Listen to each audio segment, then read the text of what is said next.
Your body is made up of roughly 30 trillion cells, give or take a few. But each of these cells need to work in harmony to carry out functions essential for our survival. So how do they communicate with each other? And how do we know? I'm Izzy Jayasinghe. I'm the head of department of the Department of Molecular Medicine in UNSW, and I'm also an associate professor here. Izzy joined me all the way from Sydney to discuss her research into how specific types of cell signalling play a role in heart disease, and how technology has developed to study these processes on such a fine scale. Izzy, welcome to the RI Science podcast. Thank you for joining me from literally the other side of the world today. Thank you. Thanks for welcoming, and it's a pleasure to be here. So before we get into the nitty-gritty details of your research, I thought we could establish some background on cell signalling and why that's important. There are a huge number of processes going on in our bodies at any given moment that I think a lot of us take advantage of, but are really essential for us to carry out anything that we need to happen in our bodies just to stay alive on a day-to-day basis. So you wiggle your toes, your muscles are contracting, your heart circulating oxygen around your to your cells, neurotransmitters are pinging around, even just to listen to these words that we're saying right now. And all of these things are a result of signaling mechanisms going on within our cells and between them as well. And a hugely important aspect of this signaling is the humble calcium ion, which moves around cells and allows a lot of these things to happen. So to start off with, why is calcium so important in cell signaling, and what does that process look like of it moving around cells? Yeah, so as you mentioned, different cells and different organs in the body in combination give us that sort of total freedom to exist and move around, and I think that identity of different cells and different organs and tissues comes partly from the signaling that takes place within them and between them. And there are different types of signaling. So you can have really fast communication, literally with electricity, electrical pulses moving around, and that's typically between cells. But communication within a cell is a bit more subtle and a bit more intricate, and it needs to be very targeted. So calcium is one of many types of messengers that carry signals within the cell. And because the calcium ion is a very compact structure, because it's literally the size of an atom, it can move around really rapidly. And that's why it's tasked potentially with very quick types of signaling that lead to rapid functions like the heartbeat or the contraction of a muscle. There are regions on the membrane of a cell where proteins related to these cell signaling mechanisms all kind of congregate together and form something called a nanodomain. And this is a really large part of your research from what I can understand. So what are nanodomains, and what proteins do you generally find in them, and how do they work? Why are they important? Yeah. So I work on the sort of idea that cells have a structure that allow them to sustain life. So every cell is a bit like a city, and they have different structures for transport and different structures for making decisions. Say the nucleus is a command center. And similarly, for signaling to take place, there has to be infrastructure. So again, as I said, there are different types of signaling.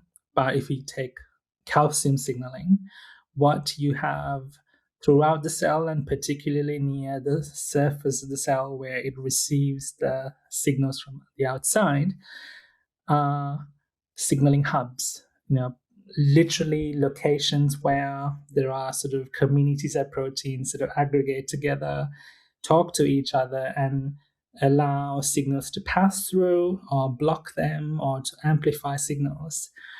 And that is a signaling nanodomain, and it gets the name nano from the point that it's a very small, compact structure, so hundreds of nanometers in size. And it's a domain, it's a very clearly defined area. And it's clearly defined in that it's dominated by signaling proteins. And also there might be structural proteins or what we call modulatory proteins, so proteins that tweak the signal. So they are kind of like almost like communication hubs. So are these found in all different types of cells and tissues in the body, or are they more specific to cells with a particular type of function? I would say they are found in any type of cell that has calcium signaling, and that's most cells, not all cells, but calcium signaling is really critical in cell types like muscle, so muscle in the heart, muscle in the body, the limbs, and neuronal cells. So they feature a lot of these very clearly defined nanodomains. Other cell types sometimes do, but they can be sparse. But if you look at cells in the heart, they're very, very dense. So you can expect to see about 30 to 100,000 nanodomains in a cell. As we've mentioned, your research is looking at cardiac cells and heart disease specifically. So how do these nanodomains function differently in disease? We have known about nanodomains and their role in the function of the heartbeat probably since the 1950s. And we probably didn't have the means to visualize them, particularly in the 20th century. We did, so electron microscopy has been great, but it has been only in the hands of a select, really elite scientists who have been able to do that. But around the turn of the millennium, one of the key observations that was made was in the context of heart disease, nanodomains became a center of attention because they change in structure. And there was a question whether this was the cause of the disease or is it a result of it. We certainly know that the changes in structure definitely do not help the function of the cell. So even if it is the effect of the disease, you would want to try and reverse it or recover it. So there is a lot of interest. There has been a lot of interest in the past 20 years to try and find the reason for it. And part of the challenge has been we did not know what nanodomains looked like, in fine detail. So the challenge has also been to invent really clever mechanisms or methods to try and visualize them better. Often in cases of disease, you have a certain protein or a certain molecule that you can identify that can then be targeted in treatment methods. With nanodomains being identified as something involved in heart disease, has that been the case where they've been used as a treatment target, or is it a little bit more complicated, as I think it often is as well? I think you're right that in chronic diseases, targeting one protein is often a challenge. It doesn't generally work, but it can certainly add towards our understanding of how to manage the disease better. So, for example, heart failure, heart disease tend not to have a cure. So if you are unfortunate enough to get it, it becomes a challenge of managing that disease and maintaining quality of life. So certainly the mechanisms that drive these changes of these structures can be targeted with drugs, and we know that they can be. Those drugs haven't quite made it to clinical use yet. And I think that's another decision that's made beyond the hands of the scientist, whether it is worth pursuing that in the clinical environment. But the more options we have, the better in the long term. So going back to the observation side of things, because this is what you spend a lot of your day-to-day research doing, and you're an expert particularly in super resolution microscopy. So when you picture a standard microscope, it's you're kind of sitting on a desk, eyepiece, slide situation. How does a super resolution microscope compare to your bog standard microscope that people might think of when they hear that? To be honest, in the early days, they were slightly more complicated. But to be honest, they're not the most complex optical microscopes around. The microscopes that came before that were technically a bit more complicated than that. These days, super resolution microscopy can be done on a range of different microscopes. So there's no stereotypic shape or structure to a super resolution microscope. It's literally been done on plastic 3D printed microscopes. So it's about the concept of how you achieve that super resolution. And that has come from different ways. What has using this type of microscopy in your research, what has that opened up? What have you been able to learn from using those methods?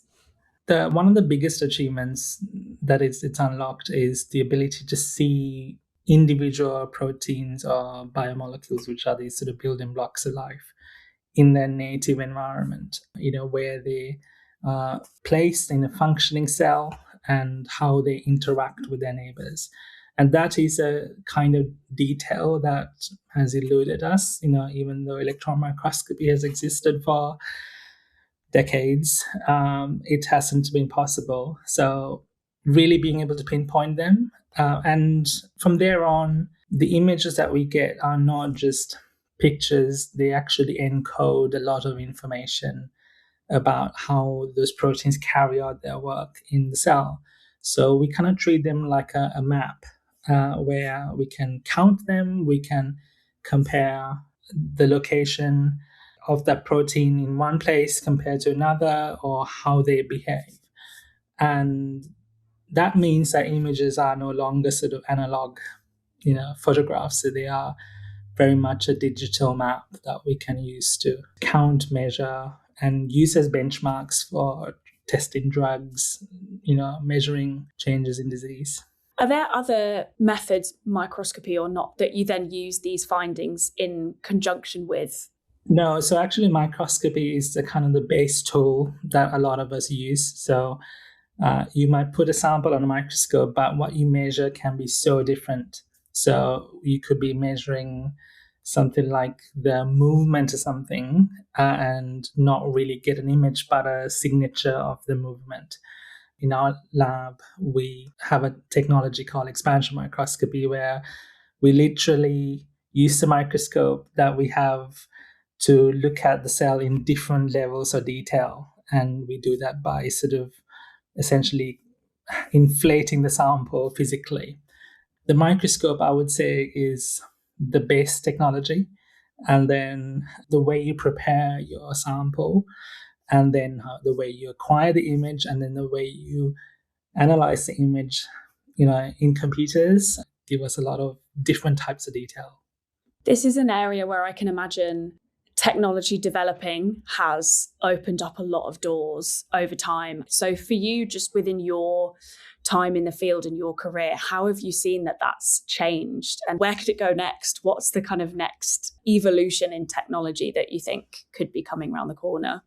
So one of the biggest changes that we have seen is the sort of increasing, computational power, which has meant that the speed at which we can analyze and process images has changed.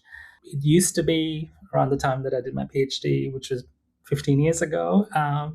You take the data, you put it through the computer, maybe an hour or so later, you get an image that was sort of ready to be looked at. But these days you can, do the processing on the fly, which means that a lot of the microscopy methods have become reconstruction-based approaches. So you are actually no longer looking at what the microscope sees. What you're looking at is a reconstruction based on that image. And I think a big change that we're undergoing right now is the availability of AI. And that can mean that there's a mechanism to put information back into the image in a way that we couldn't previously. So the speed at which we can acquire an image, the speed at which we can actually derive information from an image is really increasing. And that means that the complexity of experiments will be far greater going forward. Before you were back based in Sydney, you were actually over here in the UK, based at the University of Sheffield as a UKRI Future Leader Fellow. Could you tell me a little bit about what research you were doing and what that entailed, and how it's then led on to what you're doing back at the University of New South Wales in Sydney? So my UKRI Future Leader Fellowship was about an emerging technology that was emerging perhaps 8 years ago, and that's this method that I mentioned called expansion microscopy. And that particular objective of that body of work was to really develop the tools to allow fellow scientists to take it up, but also to really make sure that they're, it's usable, that it's reliable, and it's repeatable. And really, it was a process of tool building. So expansion microscopy is a method that, as I mentioned, relies on inflating a sample. If, for example, you have a certain structure, let's say a nanodomain that we discussed earlier, is too small for your microscope to visualize, the philosophy of expansion microscopy is that you simply make the sample bigger. And you do that by taking an imprint of the sample, almost like a stamp, but a three-dimensional stamp of the structure onto a gel, this sort of soft material that can absorb water and grow. And that has been a remarkable journey for science from the time it was developed now to where it is now, where you can inflate a sample many thousand times. And that means that no longer are we limited by the technology of microscopy, the actual physical microscope. We're now relying entirely on chemicals to show us fine details of structures. And that's really exciting. You're obviously looking with your research at cardiac health and heart disease specifically, but are these all methods that can apply to other areas of the body and other tissues as well? Absolutely. So it's a technique that has been demonstrated to work on a range of different structures, ranging from plant cells, plant tissue, to human tissue, whole organisms. I'm talking about small organisms like worms or flies, right down to individual proteins. So remarkably, it's become this sort of one-stop shop for microscopists. So now it's just a matter of really sharing that ability to image that way with the broader sort of scientific community. And that can take a bit of time because, as a community, we are sometimes loyal to the way things have been done over the years. So changing that practice is going to take a bit of time. Whilst you were in the UK, you were also really involved in the kind of sports science aspect of the departments that you were working in. And obviously, cardiac health is a really important part of exercise physiology and understanding how the body works in those situations. And this has been a topic that people are talking about at the moment, specifically with the World Cup will now be underway when this episode comes out. But with the heat in the host countries, there's a lot of conversations around. There were even, I remember seeing on social media clips of some of the England players and everyone saying, they can't hack the heat. They're looking really hot already just in training. And I guess there's concerns about cardiac function in that heat. So how does this research apply to things like sports science and keeping an eye on the heart in those more extraneous activities? Absolutely. I think that research certainly sheds a lot of light into how the heart or muscles work in sports performance. It's another extreme compared to the disease condition. If you consider disease as a kind of a condition where things are working not very well or suboptimally, you have the other end of the spectrum where it's about optimization. So generally speaking, the natural function of muscle is really hard to optimize, other than long training. But then there's the other flip side of that, which is about pharmacology and the use of pharmaceuticals to enhance performance. And you might have heard about the recently concluded games where it was thrown open for athletes to use performance enhancers. And it was a really interesting scientific experiment, if nothing else, to see just how that changed performance. And surprisingly or not, there were some who preferred to participate in that, while some who didn't need that to perform well in that environment. So I think, the information that we unearth through laboratory science, through imaging, through microscopy, really is the kind of backdrop to really make sense of how the human body works under different conditions in disease, normal performance or enhanced performance. On top of your really vast, incredible research career, you've also consistently been a strong voice in advocating for equality in the STEM subjects, and particularly highlighting the importance of access and visibility for the LGBTQ plus community in STEM and academia in general. So could you tell me a little bit more about this work that you do?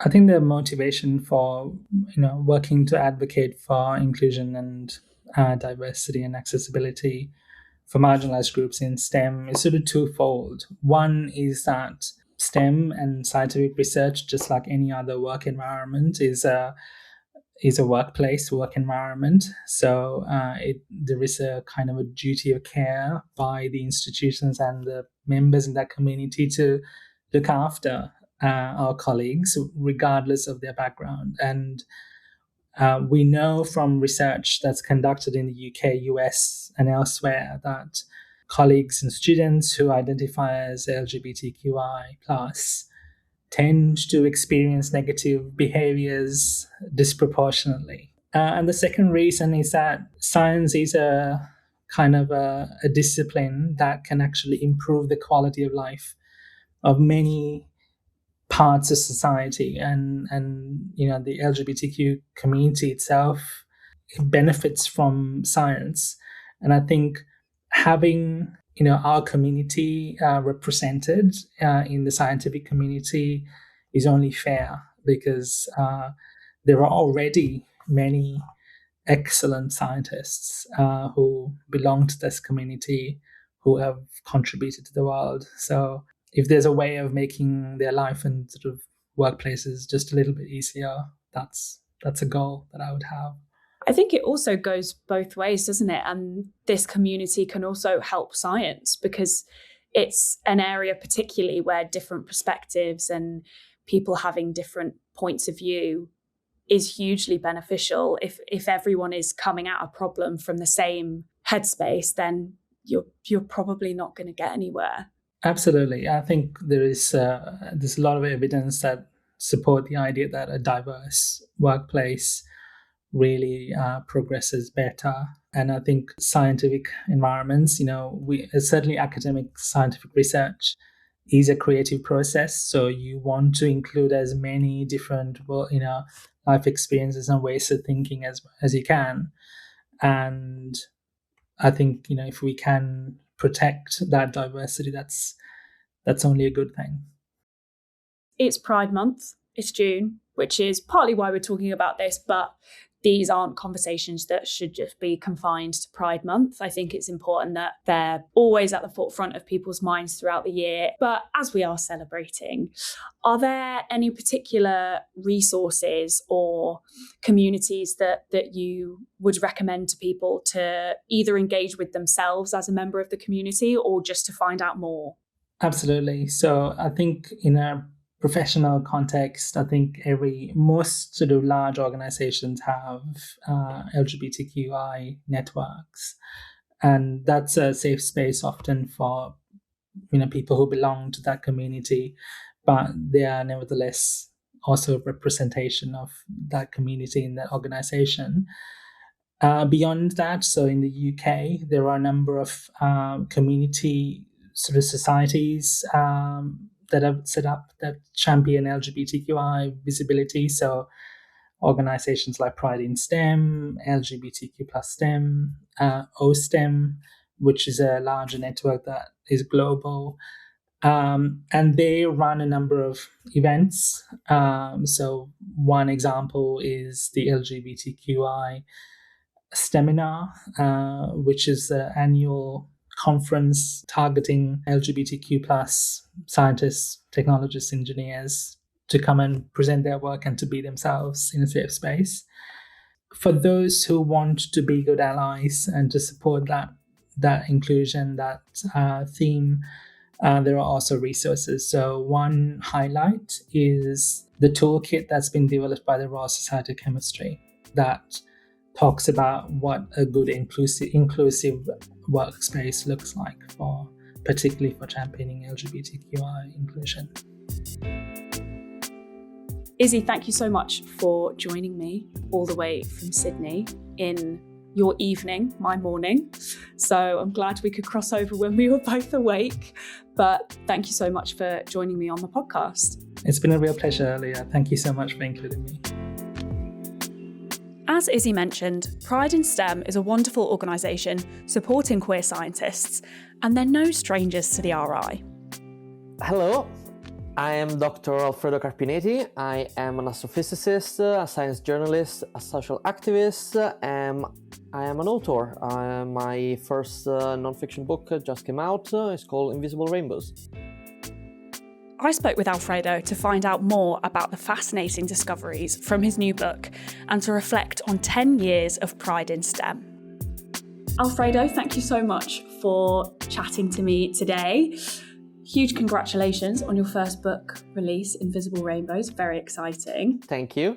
This book investigates the relationship between astronomy and human perception and how we perceive the world. How did you first start exploring this crossover? What I was interested in is a little bit what is beyond our senses. The way I started it originally, before it became what it is today, which is an exploration of all the astronomy we do with the light that we cannot see, was very much looking at infrared light. Because we can sense some infrared. We know if a stovetop or a radiator is hot before we put a hand on it and get burned. So there is some light that we cannot perceive with our eyes, but we can sense. And that light has been fundamental to discover some of the most interesting things in the universe. And from there, I started thinking about all the other light that it's even beyond our senses.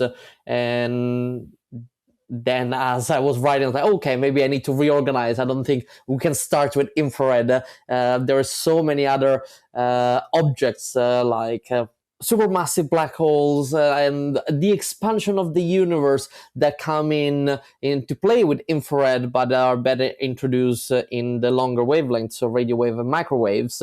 And so it moved a little bit away from more sensorial exploration. But I can't help but to relate everything to senses. In fact, the first thing that I do in the radio chapter is talking about cocktails and a very, very tasty cloud at the center of the Milky Way. So we are just apes that explore the universe with our senses, and we have built amazing technology that can take us beyond, but ultimately we need to relate with things that we can understand.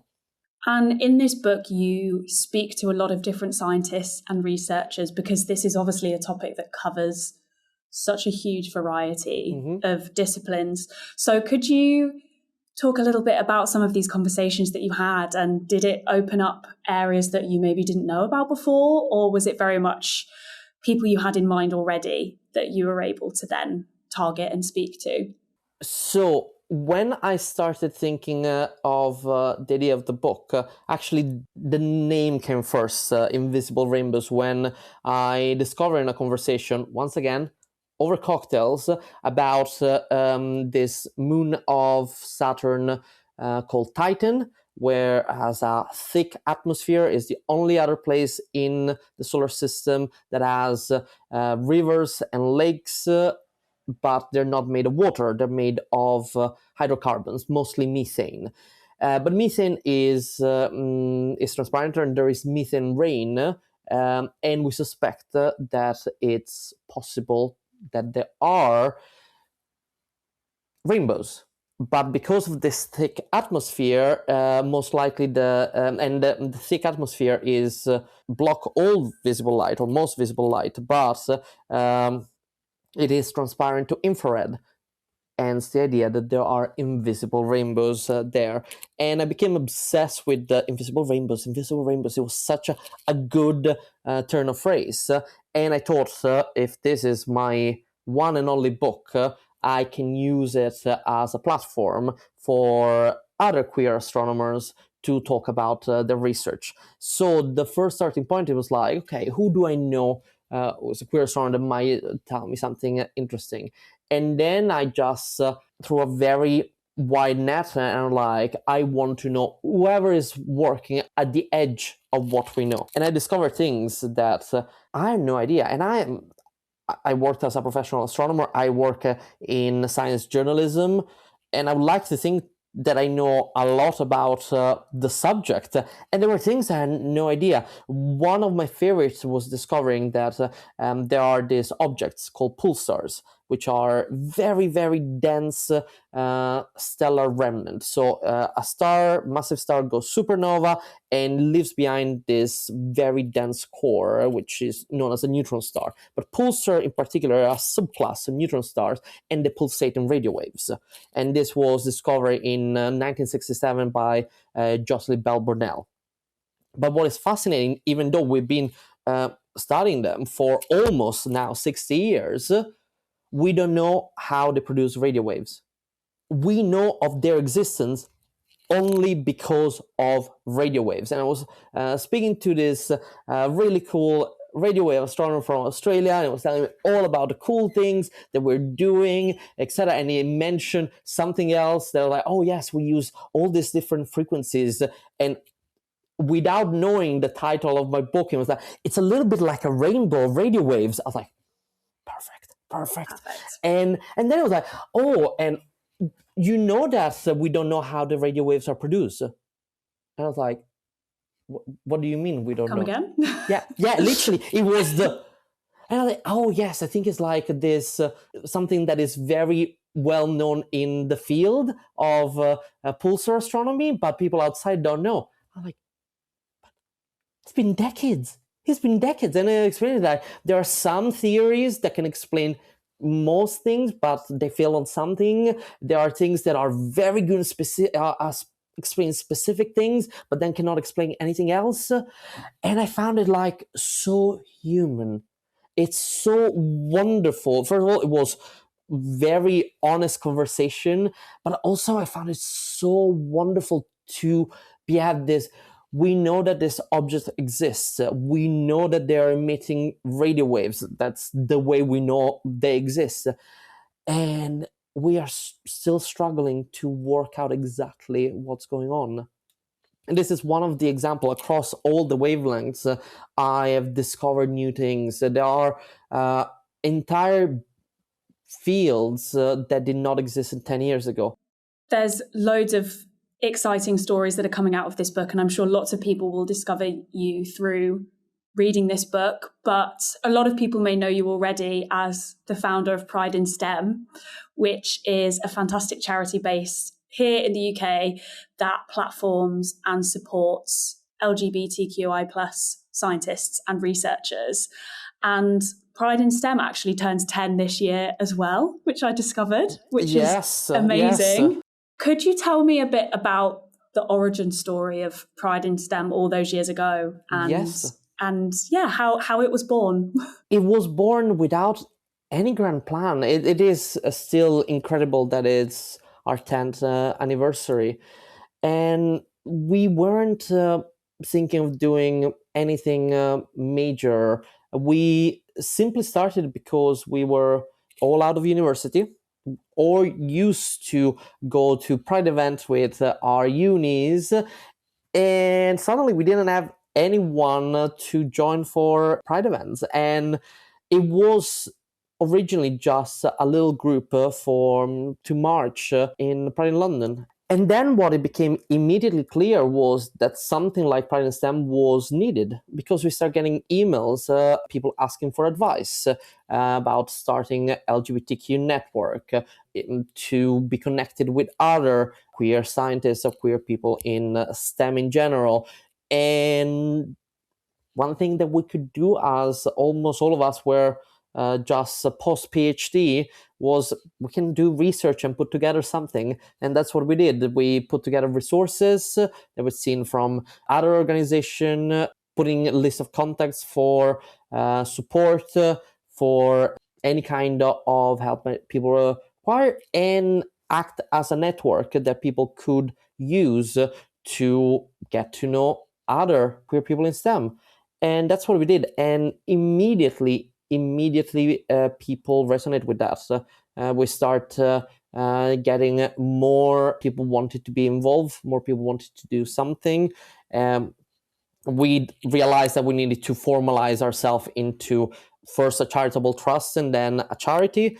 And we started doing something that we were very good at the time, and I think we are even better now, which is doing events showcasing LGBTQ people in STEM. So accessible for the general public, and just allowing our people that want to be involved with us to show that, there are queer people in STEM and they're doing really cool research. I'm sure over the past 10 years, you've had probably hundreds of stories where you've seen, like you said, that this was a gap in an area of support that you found that people were really needing. But have you got any favourite impact stories where either people have directly come to you and said how much it's helped them, or have you've overheard from other colleagues, or have you got any favourite moments from the past 10 years that have come out of Pride in STEM? Yes, I feel that before we go on the more anecdotal ones, I think in formal terms I've been seeing Pride in STEM contribution to all party parliamentary group guidances have been published, and even bilateral at a bilateral meeting between the UK and the US on how to improve retention of people in STEM. So I feel that has been great formal contribution that Pride in STEM has done.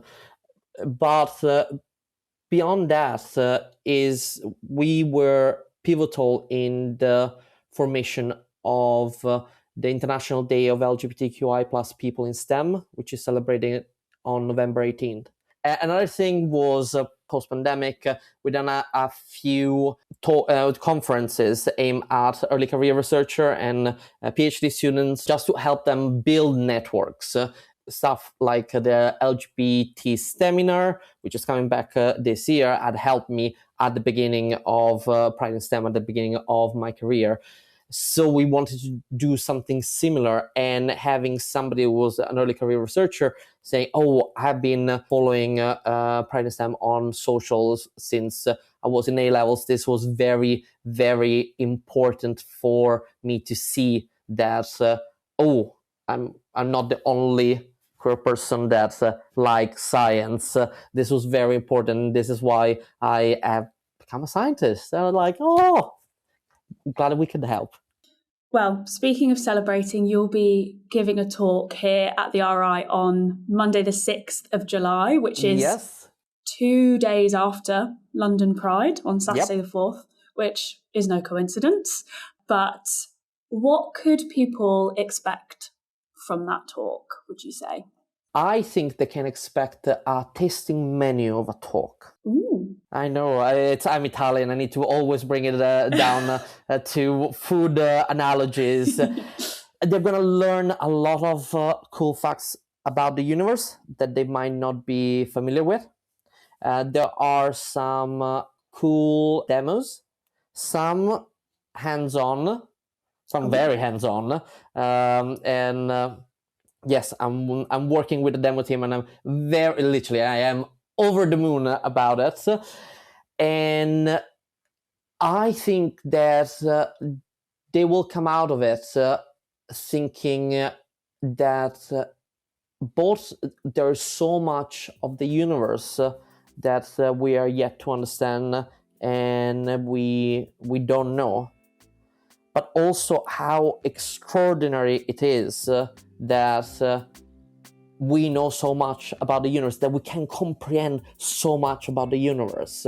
And I hope that everyone listening comes along and has a really good time and learns something pretty cool about the universe beyond our senses, and how the invisible light that surrounds us is hiding so much from us.